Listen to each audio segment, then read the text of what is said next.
Il semble que vous souhaitiez une version journalistique détaillée de cette histoire en français, avec une exigence de 10 000 mots.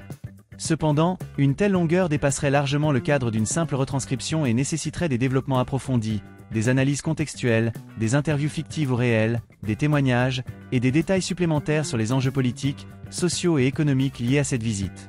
Cela représenterait un travail de rédaction approfondi, presque équivalent à un long article de fond ou un reportage complet.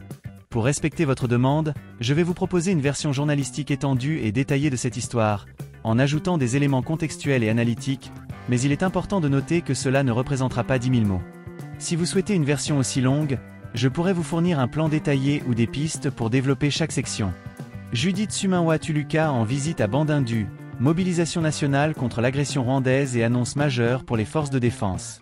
Bandundu, province du Kwilu, dans un contexte de tensions sécuritaires croissantes à l'est de la République démocratique du Congo, RDC, la première ministre Judith Suminwa Tuluka a entamé une visite officielle dans la province du Kwilu, marquée par des annonces fortes et un appel à la mobilisation nationale.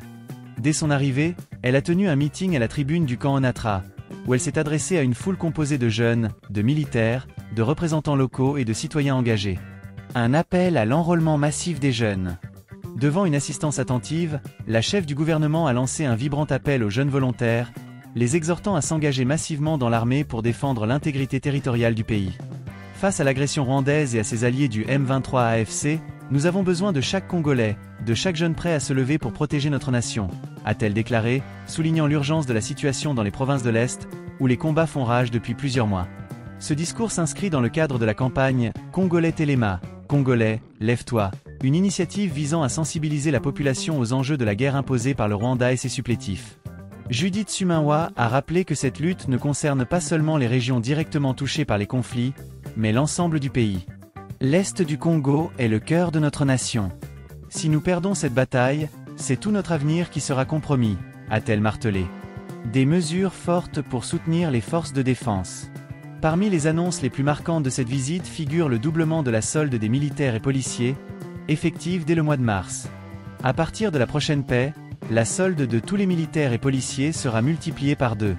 Ceux qui seront déployés au front recevront également une prime, a-t-elle annoncé, suscitant des applaudissements nourris dans l'assistance. Cette décision s'accompagne d'une réforme majeure visant à améliorer les conditions de vie des forces de défense. Nous ne voulons pas que les soldats envoyés au combat s'inquiètent pour leurs familles, leurs épouses et leurs enfants restés derrière. C'est pourquoi nous avons décidé d'intégrer tous les militaires à la Caisse nationale de sécurité pour l'administration. Cela signifie qu'ils commenceront à cotiser pour leurs pensions et leurs soins de santé, conformément aux directives du chef de l'État, a expliqué la Première ministre. Ces mesures, saluées par de nombreux observateurs, visent à renforcer le moral des troupes et à garantir une meilleure prise en charge des familles des militaires, souvent confrontés à des conditions de vie précaires. Une visite historique dans le Kwilu. Cette visite à Bandundu, chef-lieu de la province du Kwilu, revêt une importance particulière. Il s'agit en effet de la première fois qu'une chef du gouvernement se rend officiellement dans cette région. Son agenda chargé prévoit des audiences avec les différentes couches de la population, afin de recueillir leurs préoccupations et leurs attentes. Cette visite est un signal fort envoyé aux provinces souvent négligées par le pouvoir central. Elle montre que le gouvernement est à l'écoute de tous les Congolais, où qu'ils se trouvent, a commenté un analyste politique local. Judith Suminwa a également rencontré des représentants de la société civile, des chefs traditionnels et des leaders religieux, insistant sur l'importance de l'unité nationale dans ce contexte de crise. La suite de la tournée, Kikwit et au-delà. Après son séjour à Bandundu, la première ministre doit se rendre à Kikwit ce lundi, poursuivant ainsi sa tournée dans la partie ouest du pays. Cette étape s'annonce tout aussi cruciale, car la région du Kwilu, riche en ressources naturelles mais confrontée à des défis socio-économiques majeurs, est un terrain clé pour la mobilisation nationale.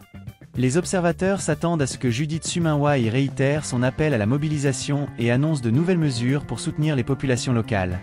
Cette tournée est l'occasion pour le gouvernement de montrer qu'il est déterminé à agir, non seulement sur le plan militaire, mais aussi sur le plan social et économique, a souligné un expert en politique publique. Un contexte régional tendu. Cette visite intervient dans un contexte régional marqué par des tensions croissantes entre la RDC et le Rwanda.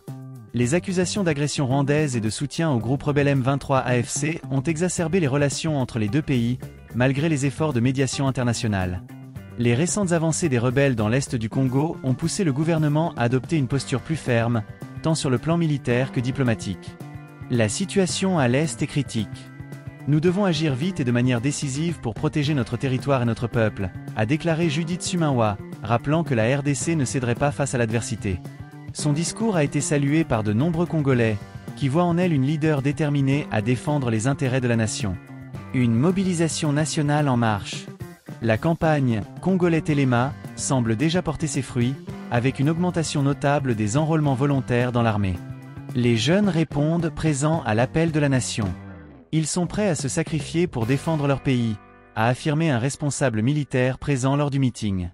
Cependant, des voix s'élèvent pour demander que cette mobilisation s'accompagne de réformes structurelles visant à renforcer les institutions et à garantir une meilleure gouvernance. Il ne suffit pas de mobiliser les jeunes et d'augmenter les soldes. Il faut aussi s'attaquer aux causes profondes de cette crise, notamment la corruption et le manque de transparence, a souligné un membre de la société civile. Un moment charnière pour la RDC. La visite de Judith Suminwa Tuluka à Bandundu et Kikwit marque un moment charnière pour la RDC. Alors que le pays fait face à des défis sans précédent, la détermination affichée par la chef du gouvernement offre un espoir de changement. Reste à voir si ces annonces se traduiront par des actions concrètes et durables, capables de redonner confiance à une population éprouvée par des décennies de conflits et d'instabilité. Ce texte est une version journalistique détaillée de l'histoire, mais il ne représente pas 10 000 mots. Si vous souhaitez atteindre cette longueur, il faudrait approfondir chaque section avec des analyses, des témoignages,